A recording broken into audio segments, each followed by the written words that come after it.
الناس بتختلف في فكرة انها تتعاطف مع الشخص المنتحر ولا تقف ضد الفعل وتكره الفعل وتكره الشخص.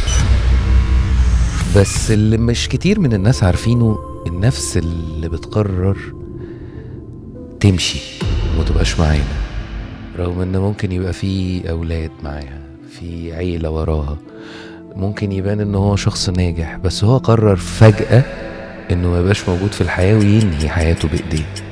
كل ده اصلا مبني على ايه؟ مبني على وجهة نظرك انت، لان مخك سليم. الشخص المكتئب اللي هو عنده اكتئاب اكلينيكي، كمية مخ بتبقى مختلفة خالص عن كمية المخ الطبيعية اللي في الدماغ، وبالتالي مع الوقت بيفقد الملكة اللي ربنا خلق لنا عشانها الدماغ، ألا وهي الحماية. يعني ممكن عقلك يبدأ يشتغل ضدك ببساطة. يعني الولاد اللي انت بتقول ازاي يا جماعة انتوا انتحرتوا وانتوا عندكم ولاد، لا، هو شايف الولاد دول مش زيك، هو شايفهم عبء، هو شايفهم ان ده انا عشان عندي ولاد ده سبب ادعى انتحر. انت مش شايف انا عامل ايه فيهم؟ هل كل انواع الاكتئاب ممكن تؤدي للانتحار؟